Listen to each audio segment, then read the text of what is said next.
जय हिंद प्यारे दोस्तों, रीडिंग टाइम में एक बार फिर से आप लोग का स्वागत करते हैं। तो आज हम लोग बिहार दरोगा का फुल रिवीजन MCQ 100 क्वेश्चन देखने वाले हैं। तो चलिए आज का पहला क्वेश्चन देखते हैं। आज का पहला क्वेश्चन कह रहा है कि निम्नलिखित में से कौन सा ऊर्ध्वपातन पदार्थ है। निम्नलिखित में से पहला क्वेश्चन कह रहा है कि निम्नलिखित में से कौन सा पदार्थ जो है ऊर्ध्वपातन पदार्थ है। तो ये हो जाएगा नौसादर। अगला क्वेश्चन कह रहा है कि तेल की एक छोटी बूंद पानी पर फैल जाती है, क्योंकि तेल की एक छोटी बूंद पानी में फैल जाती है। इसका कारण क्या होगा? जल का पृष्ठ तनाव अधिक होता है, जिसके कारण तेल की एक छोटी बूंद जो है पानी में फैल जाती है। अगला क्वेश्चन कह रहा है कि कॉन्टैक्ट प्रक्रिया में सल्फर डाइऑक्साइड को सल्फर ट्राइऑक्साइड में परिवर्तित करने की अभिक्रिया क्या कहलाती है। तो यह अपचयन अभिक्रिया कहलाती है। अगला कह रहा है कि प्रतिदीप्ति नली में सर्वाधिक समानतः प्रयोग होने वाली वस्तु कौन सी है। किसमें? प्रतिदीप्ति नली में सर्वाधिक समानतः प्रयोग होने वाली वस्तु कौन सी है। ये हो जाएगा पारा, वाष्प तथा आर्गन हो जाएगा। अगला है नमक को बर्फ के साथ मिलाने से इसका हिमांक क्या होता है। तो नमक को बर्फ के साथ मिलाने से इसका हिमांक जो है घट जाता है। अगला क्वेश्चन कह रहा है 6 नंबर कि निम्नलिखित में से कौन एक वायुमंडल के ओजोन परत की मोटाई नापने वाली इकाई है। तो ओजोन परत की मोटाई नापने वाली इकाई क्या होती है। तो ये हो जाती है डप्सन। क्या हो जाएगी? डप्सन। अगला है कि आँख का संकेंद्रण होता है। तो आँख का संकेंद्रण होता है लेंस की उत्तल में परिवर्तन द्वारा होता है। अगला है टेलीविज़न प्रसारण में श्रव्य संकेतों को प्रशेषित करने के लिए प्रयुक्त तकनीक को क्या कहा जाता है। तो ये कहा जाता है आवृत्ति आरोपण कहा जाता है। क्या कहा जाता है? आवृत्ति आरोपण कहा जाता है। अगला है कि अपेक्षिक आर्द्रता किस रूप में व्यक्त किया जाता है। तो अपेक्षिक आर्द्रता जो है अनुपात के रूप में व्यक्त किया जाता है। जैसे होता है ना कि द्रव्यमान का होता है कि किलोग्राम, जैसे कि तेल को नापना है तो होता है लीटर में। उसी तरह से अपेक्षिक आर्द्रता को नापने के लिए हम लोग अनुपात का प्रयोग करते हैं। अगला है कि दूरसंचार के लिए प्रयुक्त तरंगें कौन सी होती है। तो दूरसंचार के लिए होती है माइक्रोवेव होती है। अगला है कि मनुष्य में गुणसूत्रों की संख्या कितनी होती है। तो मनुष्य में गुणसूत्रों की संख्या 46 होती है। अगला है 12 नंबर क्वेश्चन। 12 नंबर का रहा है कि निम्नलिखित में से कौन से युग्म सही सुमेलित नहीं है। तो ये सही सुमेलित क्या हो जाएगी? एरोबिक एस्कॉर्बिक एसिड नींबू में पाया जाता है, माल्टोज माल्ट में पाया जाता है। और फिर कह रहा है कि एस्टिक एसिड दही में पाया जाता है। ये गलत है। फॉर्मिक एसिड लाल चींटी में पाया जाता है। ये जो है आंसर सही होगा कि एस्टिक जो है दही में नहीं पाया जाता है, बल्कि ये जो है नींबू में यानी खट्टे फलों में पाया जाता है एस्टिक एसिड। अगला है 13 नंबर प्रशीतन खाद परीक्षण में मदद करता है। प्रशीतन खाद परीक्षण में मदद करता है। तो ये मदद करता है जैव रासायनिक अभिक्रिया के दर को कम करके प्रयोग किया जाता है। अगला है कि जल अपघटन में ऊर्जा किस रूप में उत्पन्न होती है। तो जल अपघटन में ऊष्मा के रूप में उत्पन्न होती है। अगला है 15 नंबर जल की अधिकतम मात्रा जिसकी पौधे की आवश्यकता होती है उसमें अवशोषण किसके माध्यम से करता है। तो ये करता है आपको जड़ों के बालों से करता है। जड़ों के बालों से करता है। बांस क्या है? बांस एक घास होता है। अगला है तंबाकू के पौधों में किस भाग से तंबाकू तैयार किया जाता है। ये किया जाता है पत्ती के माध्यम से तंबाकू तैयार किया जाता है। 18 नंबर है जुगाली करने वाले अमाशय में कितना भाग में बटा होता है। तो जुगाली करने वाले जो अमाशय में कितने भाग में बटा होता है। तो ये 4 भागों में बटा होता है। अगला कह रहा है कि जल, स्थान, प्रकाश और खनिज किस फसलों से कौन प्रतिस्पर्धा करता है। तो ये करता है अपतृण यानी खरपतवार करता है। अगला है कि निम्नलिखित में से कौन सा कारक पौधों में प्रकाश संश्लेषण को प्रभावित नहीं करता है। तो ये मृदा का रंग जो है प्रकाश संश्लेषण में प्रभावित नहीं करता है। अगला है कि निम्नलिखित में से कौन से संगठन निर्यातकों के विभिन्न जोखिम हेतु बीमा प्रदान करता है। तो ये करता है export credit and guarantee corporation के माध्यम से। अगला है कि भारत में वस्तु एवं सेवाओं का आंतरिक व्यापार देश के जीडीपी का लगभग कितना प्रतिशत है? तो ये हो जाएगा 60%। अगला है कि भुगतान संतुलन से निहित होता है। भुगतान संतुलन से निहित होता है तो क्या होता है? भुगतान संतुलन से निहित होता है तो इसका आंसर हो जाएगा उपर्युक्त सभी हो जाएगा। भुगतान संतुलन से उपर्युक्त सभी आंसर हो जाएगा। अगला कह रहा है कि भारत में निम्नलिखित में से किसका सदस्य नहीं है? भारत इनमें से किसका सदस्य नहीं है? तो ये भारत जो है सबका सदस्य है। G15 का है, यूएनओ का है और कॉमनवेल्थ का है, यानी कि इनमें से आंसर हो जाएगा इनमें से कोई नहीं। अगला है कि निजी क्षेत्र का देश का पहला निर्यात संवर्धन क्षेत्र यानी कि EPZ कहाँ स्थापित किया गया है? तो ये किया गया है सूरत में स्थापित किया गया है। अगला है कि हार्डवेयर एवं सॉफ्टवेयर उद्योगों से संबंधित टाइडल पार्क की स्थापना किस शहर में की गई थी? तो टाइडल पार्क की स्थापना जो है चेन्नई में की गई थी। अगला है कि सेंसेक्स कितनी कंपनियों के शेयर मूल्य पर आधारित होता है? तो सेंसेक्स जो है ये होता है 30 शेयर कंपनी मूल्य पर आधारित होता है। WTO का मुख्यालय कहाँ है? तो WTO का मुख्यालय जो है जेनेवा में स्थित है। WTO का वर्ल्ड ट्रेड ऑर्गेनाइजेशन होता है। WTO का full form world trade organisation होता है। अगला है ग्लोबल जेंडर गैप इंडेक्स कौन जारी करता है? तो ग्लोबल जेंडर गैप इंडेक्स जो है यूएन मानव अधिकार परिषद के माध्यम से जारी किया जाता है। 30 नंबर है। 30 नंबर क्वेश्चन निम्नलिखित किसका परिणाम IMF है? IMF जो है ब्रेटन वुड्स सम्मेलन का परिणाम जो है IMF है। अगला है कि निम्नलिखित में से कौन सा बंदरगाह मुक्त व्यापार क्षेत्र है?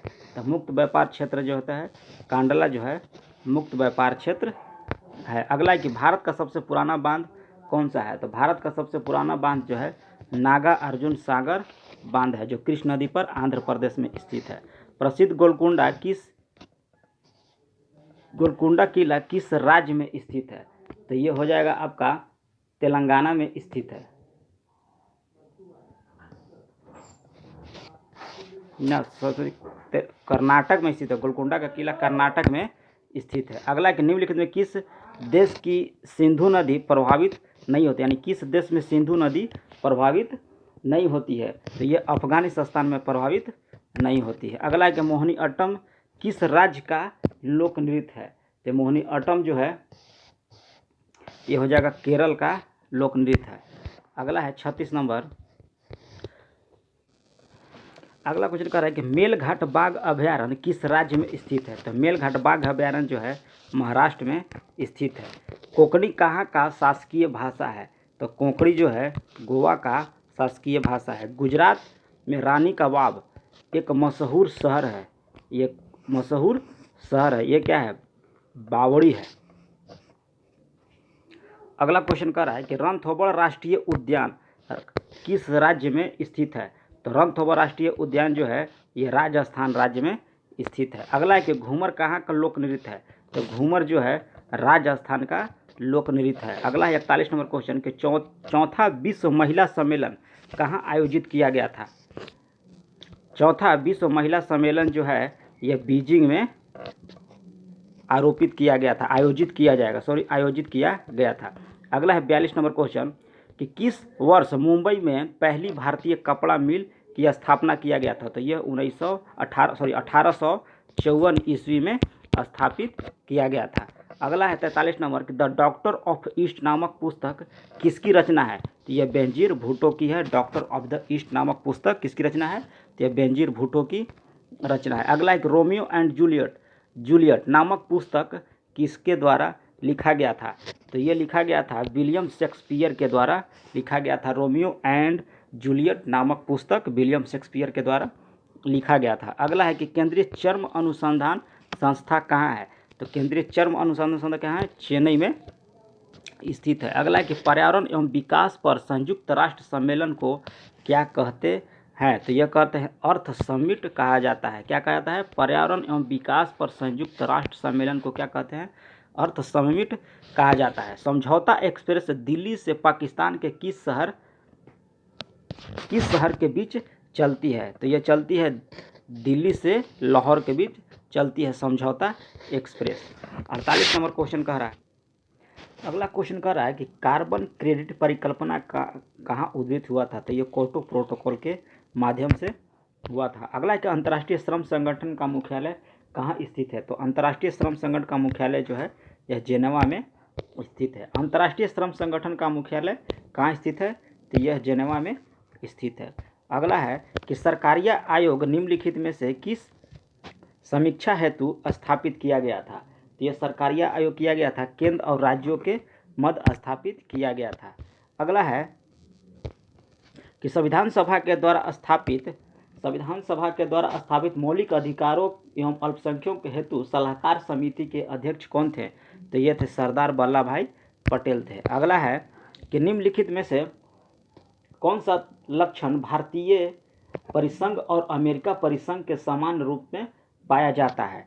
तो ये पाया जाता है संविधान निर्वाचन के लिए परिसीमीय उच्चतम न्यायालय पाया जाता है। अगला है कि भारतीय संविधान के किस अनुच्छेद के अंतर्गत अखिल भारतीय सेवाओं का प्रावधान किया गया है? तो ये किया गया है 312 के अंतर्गत किया गया है। क्वेश्चन कर रहा है कि भारतीय संविधान के किस अनुच्छेद के अंतर्गत अखिल भारतीय सेवाओं का प्रावधान किया गया है? तो अनुच्छेद 312 के अंतर्गत किया गया है। अगला है कि भारतीय संविधान के अनुच्छेद 356 के अंतर्गत राष्ट्रपति शासन सर्वप्रथम कहाँ लागू किया गया था? तो राष्ट्रपति शासन जो है सर्वप्रथम पेप्सो में लागू किया गया था। पेप्सो क्या है? ये हमको लग रहा है कि पंजाब में स्थित है पेप्सो। अगला है कि भारतीय प्रशासनिक सेवा और भारतीय पुलिस सेवा को समाप्त करने की सिफारिश किसने किया था? तो ये किया गया था राज मनर आयोग के माध्यम से किया गया था। भारतीय प्रशासनिक सेवा और भारतीय पुलिस सेवा को समाप्त करने की सिफारिश जो है राज मनर आयोग के माध्यम से किया गया था। अगला है कि भारत में चलित न्यायालय यानी कि मोबाइल कोर्ट किसका मानस पुत्र है? तो ये है APJ अब्दुल कलाम का मानस पुत्र है। अगला है कि राज्य विधानसभा में कोई भी धन विधेयक पुनः स्थापित नहीं किया जा सकता है बगैर राज्यपाल की संस्तुति के, यानी कि राज्यपाल जब तक इस विधेयक को नहीं सिग्नेचर करेगा तब तक राज्य विधानसभा में धन विधेयक पारित नहीं होगा। अगला है 59 नंबर क्वेश्चन कह रहा है कि भारत में राष्ट्रपति निर्वाचन किस प्रकार का होता है? तो ये किया था अप्रत्यक्ष मतदान के माध्यम से होता है। अगला है कि भारत के राष्ट्रपति के उम्मीदवार में प्रस्तावक का और अनुसमर्थन किए जाना चाहिए कम से कम 50 निर्वाचकों के द्वारा होना चाहिए। अगला है कि बुद्ध का सर्वोत्तम वर्णन किस रूप में किया जा सकता है?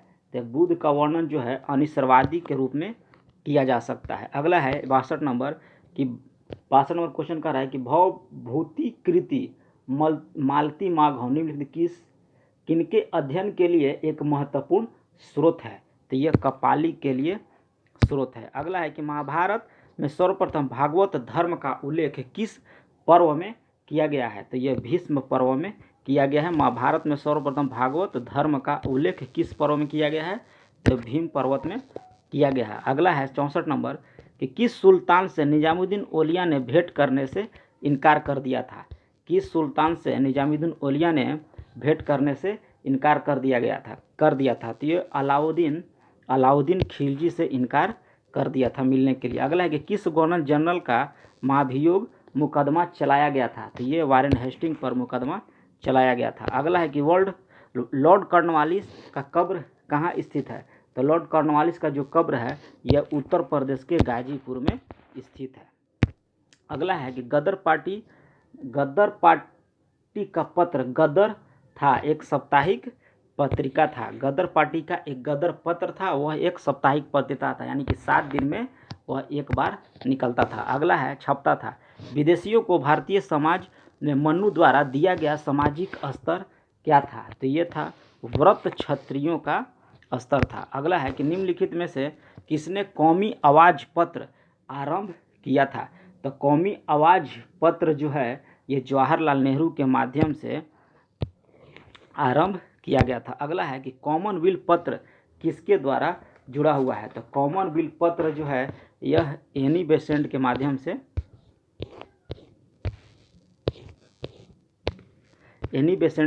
से जुड़ा हुआ है। कॉमनवेल्थ पत्र जो है एनी बेसेंट के माध्यम से जुड़ा हुआ है। अगला है कि निम्नलिखित शैलकृतीय गुफाओं में 11 सिरों का बोधिसत्व का अंकन मिलता है। तो यह किस में मिलता है? कन्हेरी में मिलता है। अगला है कि शून्यता के सिद्धांत को सर्वप्रथम प्रतिपादित करने वाला बौद्ध दार्शनिक का नाम क्या है? तो यह है नागार्जुन। अगला है कि बौद्ध शिक्षा का केंद्र है। तो बौद्ध शिक्षा का केंद्र कहाँ है? यह विक्रमशिला है। बौद्ध शिक्षा का केंद्र विक्रमशिला है। अगला है कि कौन चंपारण सत्याग्रह से संबंधित नहीं है? तो ये है प्रथम आंदोलन था जिसे M.K. गांधी ने संपूर्ण भारत के स्तर पर प्रारंभ किया गया था। ये जो है ये गलत है। अगला है कि अगला क्वेश्चन कह रहा है कि मध्य पाषाण प्रसंग में पशुपालन के प्रमाण जहाँ मिले हैं वह स्थान कौन सा है? तो ये है आजमगढ़। अगला क्वेश्चन कह रहा है 76 नंबर कि गायत्री मंत्र के नाम से प्रसिद्ध मंत्र सर्वप्रथम किस ग्रंथ में मिलता है? तो ये मिलता है ऋग्वेद में मिलता है। गायत्री मंत्र के नाम से प्रसिद्ध मंत्र सर्वप्रथम किस ग्रंथ में मिलता है? तो ऋग्वेद में मिलता है। महाभारत मूलतः किस रूप में जानी जाती थी? तो महाभारत जो है जैन संहिता के रूप में जानी जाती है। अगला नंबर क्वेश्चन करा 75 नंबर निम्नलिखित में से किसका संकलन ऋग्वेद में आधारित है? ऋग्वेद पर आधारित है। तो ये आधारित है सामवेद जो है ऋग्वेद पर आधारित है। अगला क्वेश्चन कह रहा है कि निम्नलिखित में से वैदिक साहित्य का सही क्रम बताइए। तो वैदिक साहित्य का सही क्रम जो होता है वो वैदिक संहिता, ब्राह्मण, अरण्यक और उपनिषद है। अगला है कि हड़प्पा का उत्खनन करने वाला प्रथम पुरातत्वविद जो इसके महत्व को नहीं समझ पाया था। तो ये हो जाएंगे एक कनिंघम जो है इसके महत्व को नहीं समझ पाए थे। अगला क्वेश्चन कह रहा है कि 1 जनवरी 2023 को DRDO ने अपना कौन सा स्थापना दिवस मनाया है? तो ये मनाया है 65वीं स्थापना दिवस मनाया है।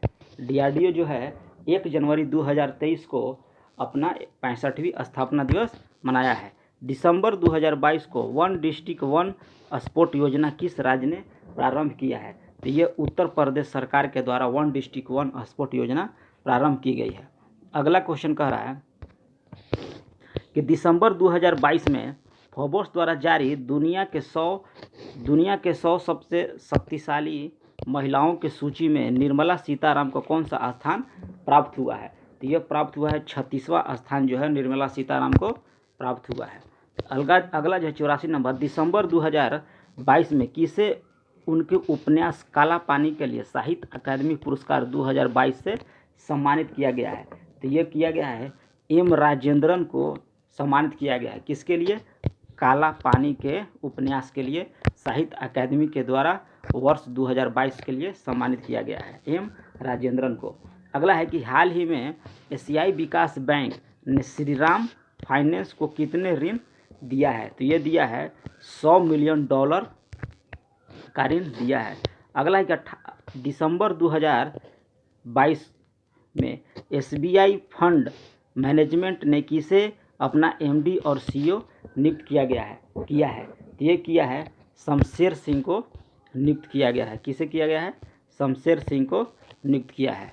अगला है कि राष्ट्रीय बाल अधिकार संरक्षण आयोग ने बच्चों को डिजिटल ट्रैकिंग तथा निगरानी के लिए कौन सा वेब पोर्टल लॉन्च किया है? तो ये किया है घर नाम से एक वेब पोर्टल लॉन्च किया है जो राष्ट्रीय बाल अधिकार संरक्षण आयोग के माध्यम से बच्चों को डिजिटल ट्रैकिंग तथा निगरानी के लिए कौन सा वेब पोर्टल है? तो ये घर नाम से एक वेब पोर्टल लॉन्च किया है।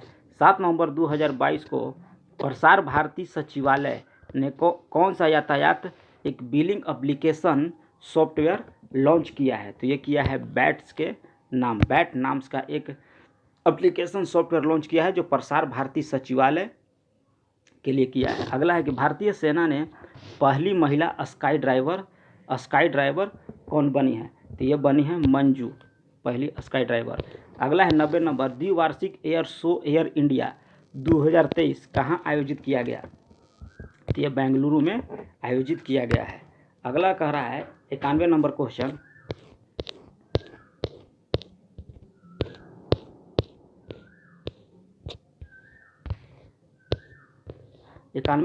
कह रहा है कि नवंबर 2022 के रिपोर्ट के मुताबिक भारत में मातृ मृत्यु दर प्रति 1 लाख जीवित जन्म पर कितना हो गया है? तो ये हो गया है 97। अगला है कि चकदाह एक्सप्रेस के नाम से किसे जाना जाता है? तो ये जाना जाता है झूलन गोस्वामी को चकदाह एक्सप्रेस के नाम से जाना जाता है। अगला है कि भारत के 76वें शतरंज ग्रैंड मास्टर में से सर्वाधिक ग्रैंड मास्टर किस राज्य में से हैं? तो ये तमिलनाडु से हैं। अगला है कि स्वच्छ सर्वेक्षण 2022 में 100 से कम शहरी निकाय वाले राज्य में शीर्ष स्थान पर रहा है। तो ये रहा है त्रिपुरा। अगला है 95 नंबर, स्वच्छ सर्वेक्षण 2022 में 10 लाख से अधिक आबादी वाले 45 शहर में पटना किस स्थान पर है? तो ये है 38 स्थान पर है। अगला है कि एक हालिया रिपोर्ट के मुताबिक देश में सर्वाधिक बाल विवाह किस राज्य में होता है? तो ये सबसे अधिक बाल विवाह जो है पश्चिम बंगाल में होता है। अंडर 23 विश्व कुश्ती चैंपियनशिप 2022 में मेजबान स्पेन ने 30 सदस्यीय भारतीय दल के कितने सदस्यों को वीज़ा देने से इनकार कर दिया है? तो ये कर दिया है 21 लोगों को वीज़ा देने से इनकार कर दिया। अक्टूबर 2022 में देश का नया महालेखा नियंत्रण किसे नियुक्त किया गया है? तो यह नियुक्त किया है भारती दास को नियुक्त किया गया है। अगला है कि भारतीय आवास योजना का विस्तार कब तक के लिए किया गया है? ये किया गया दिसंबर 2024 तक कर दिया गया है। हाल ही में चेन्नई स्थित Vels institute of science technology ने किस भारतीय खिलाड़ी को डायरेक्ट की उपाधि से सम्मानित किया गया है? तो इसे किया गया है सुरेश रैना को किया गया है। तो ये रहा आज का 100 MCQ। आप लोग को बहुत अच्छा लगा होगा। तो अगर चैनल पर पहली बार हैं तो सब्सक्राइब कर दें और बेल घंटी को दबा दें। हाँ, अगर वीडियो अच्छा लगा हो तो उस लाइक बटन को भी दबा दें। मिलते हैं नेक्स्ट वीडियो में, तब तक के लिए धन्यवाद।